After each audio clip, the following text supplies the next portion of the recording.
अस्सलाम वालेकुम। आज जो हमारा लेक्चर है वो कंट्रोल लूप स्टेटमेंट के बारे में है कि कंट्रोल लूप स्टेटमेंट किस चीज़ को कहते हैं। तो चलिए पहले डिफिनीशन पढ़ते हैं और उसके बाद फिर हम प्रोग्रामिंग से समझेंगे कि कंट्रोल लूप स्टेटमेंट किसे कहते हैं। देखें, Python provides several loop control statements that allow you to terminate a loop prematurely, skip an iteration और skip the rest of the iteration in the current loop.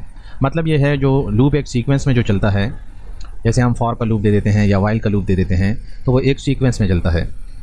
उस sequence को तोड़ने के लिए, उसको टर्मिनेट करने के लिए, उस लूप को प्रीमेच्योरली ख़त्म करने के लिए या स्किप करने के लिए, उसकी इटरेशन के लिए, ये हम कंट्रोल लूप स्टेटमेंट इस्तेमाल करते हैं। The 3 types of loops control statement in Python are break, continue and pass. ये 3 किस्म के हैं कंट्रोल लूप स्टेटमेंट जो पाइथन में इस्तेमाल होते हैं, ब्रेक, कंटिन्यू एंड पास। चलिए अब हम समझते हैं कि ये 3 किस्म के इनकी डिफिनीशन क्या है। देखें, the break statement is use to exit a loop prematurely. Break जब हम लगाते हैं तो अगर एक लूप चल रहा है तो फौरन वो लूप कंप्लीट होने से पहले ही उस ब्लॉक से निकल जाएगा। When a break statement is encountered inside a loop, अगर लूप के अंदर आपने लगा दिया इस ब्रेक स्टेटमेंट को, the loop is immediately terminated and the program execution continues with the next statement after the loop. तो वो जितना वो ब्लॉक है, अगर वो टर्मिनेट हो जाएगा और ये कंटिन्यूस ब्लॉक से आउटर जो उसके बाद नेक्स्ट स्टेटमेंट है, उस लूप के बाद वो चल जाएगी। ठीक है, ये तो ब्रेक स्टेटमेंट हो गया। The continue statement is use to skip the current iteration of a loop and move on to the next iteration. इसका मतलब ये है, जब हम ये कंटिन्यू लगाते हैं लूप के अंदर तो वो लूप तो चलता रहेगा, लेकिन जिस कंडीशन के लिए आपने लगाया वो सिर्फ वो इटरेशन, वो वाले लूप का वो दौरानिया, वो स्किप हो जाएगा और सारा लूप चलता रहेगा। लेकिन जिस दौरानिए के लिए आपने लगाया वो स्किप हो जाएगा। When A continue statement is encountered inside a loop, the current iteration is skipped and the program execution continues with the next iteration. सिर्फ वो वाली इटरेशन, वो वाला जो एक लम्हे का लूप है वो ख़त्म हो जाएगा, उसके बाद जितनी इटरेशन है वो चलती रहेंगी। कंटिन्यू भी हो गया। ठीक है, आखिर में है the pass statement is used a place holder for code that has not been implemented yet. It is also create empty loops और functions that do nothing। Pass ऐसा एक वो है स्टेटमेंट है, कंट्रोल लूप स्टेटमेंट, जिसमें एक चीज़ को वो पास कर देता है। वो चीज़ वहाँ पे मौजूद होती है, लेकिन उसके बाद वो चीज़ स्टेटमेंट्स चल जाती हैं और वो जो होता है वो वाला कोड जो जहाँ पे आपने कोड लूप में पास किया होता है वो वाला स्किप हो जाता है, एक किस्म का स्किप हो जाता है। चलिए प्रोग्राम से मैं आपको समझा देता हूँ कि ये सारे लूप्स में ये जो कंट्रोल्स हैं ये कैसे काम करते हैं। तो पहले मैं आपको समझाता हूँ कि ब्रेक का जो है, ब्रेक कैसे काम करती है। देखिए, मैं एक लेता हूँ प्रोग्राम में, for I in range 1 to 10। ये मैंने एक रेंज ली 1 से 9 तक, ये चलेगा। अब ये मैं दे देता हूँ कि if I is equal to 6 हो गया, जहाँ पे 6 के बराबर हो गया तो वहाँ पे लूप को ब्रेक कर दो और इसको मैं प्रिंट कर देता हूँ। ठीक है, तो अब देखें, जैसे ही मैं प्रिंट देता हूँ तो 1 2 3 4 5 और 6 पे ये ब्रेक हो गया। तो 6 पे जब ये ब्रेक हो गया तो बस बाकी इसने जो 7 8 9 ये इसने एग्जीक्यूट नहीं किया। ठीक है, चलिए एक और मिसाल से मैं आपको समझाता हूँ। देखें, वाइल ये मैंने ट्रू दे दिया, ये एक लूप है और यहाँ पे मैं एक वेरिएबल डिफाइन करता हूँ और इसको मैं इनपुट की वैल्यू देता हूँ एंटर द नेम। यहाँ पे एक नेम मैं करता हूँ, if name not equal to empty.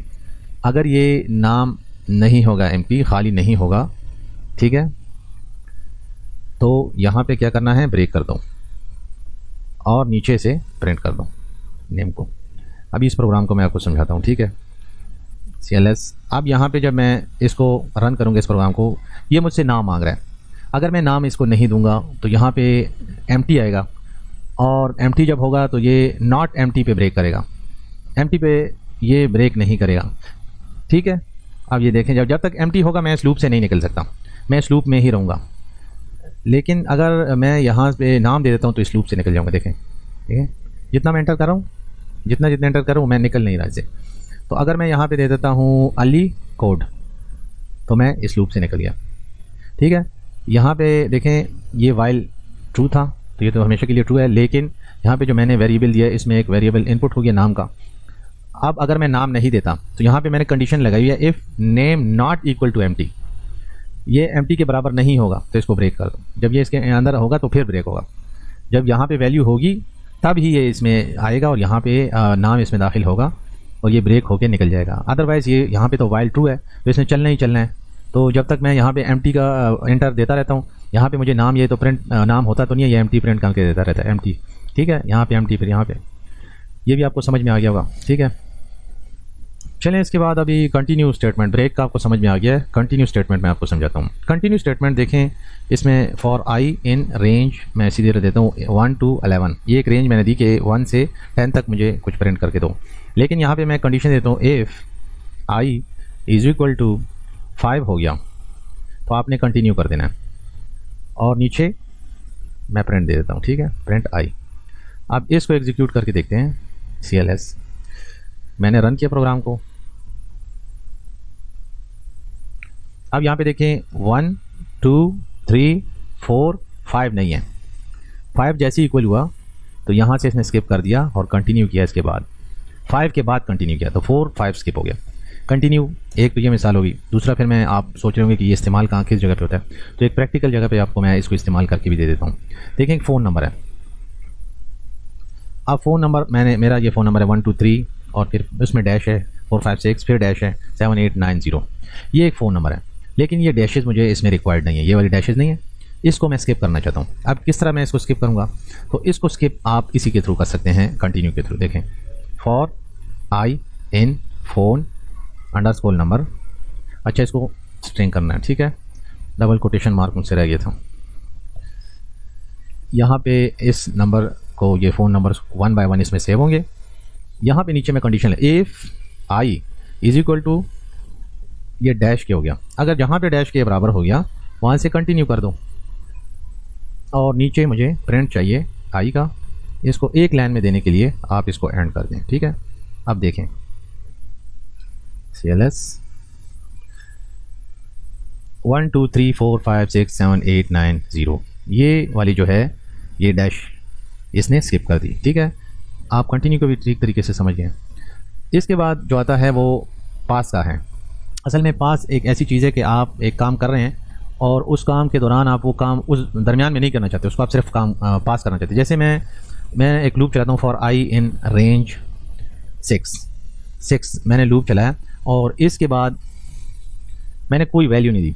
अब ये स्टेटमेंट तो ठीक है, लेकिन देखिए यहाँ पे रेड लाइन भी आ रही है। अगर मैं इसको रन कर देता हूँ इस प्रोग्राम को, तो ये मुझे एक एरर दे रहा है, इंडेंटेशन एरर।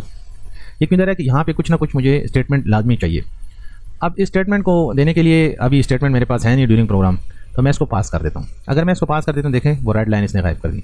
तो मैं फिर जब देता हूँ इसको तो देखें कोई एरर वगैरह नहीं दे रहा। अच्छा, एक और वो भी हो सकता है, अगर मैं इसके अंदर एक और लूप चलाऊँ फॉर जे इन रेंज, और ये 9 तक है, लेकिन इस फॉर में अभी मैंने काम नहीं करना, कोई काम वगैरह मेरा नहीं है, तो इसे मैं पास कर देता हूँ। ठीक है, और यहाँ पे मैं देता हूँ प्रिंट आई। तो ये वाला सारा जो स्टेटमेंट है ये नहीं चलेगा, फिर बस ये आई चलेगा और इसको ये पास कर देगा। ये इन फ्यूचर फिर मैं बाद में कोई काम करना चाहता हूँ, इस फॉर लूप में कोई स्टेटमेंट्स देना चाहता हूँ, तो इसको मैंने पास कर दिया। अब मैं जब प्रिंट दूंगा, देखें 0 1 2 3 4 5 तक चला और इस स्टेटमेंट को इसने रन नहीं किया, इसको इसने पास कर दिया। पास को मैं आपको एक और तरीके से भी समझा देता हूँ कि अगर फॉर आई इन रेंज, यहाँ पे मैंने एक रेंज दी 1 to 20, ये एक रेंज मैंने दी, और फिर मैं यहाँ पे कहता हूँ कि for I is equal to, अगर 10 हो जाए, if I is equal to 10 हो जाए तो इसको पास कर दो, इस 10 को पास कर दो। एल्स, यहाँ पे एल्स मैंने दे दिया और प्रिंट आई कर दिया। जब ये मैंने किया तो ठीक है, ये फिर ये 10 को ये यहाँ पे स्किप कंटिन्यू के टाइप का काम कर देगा।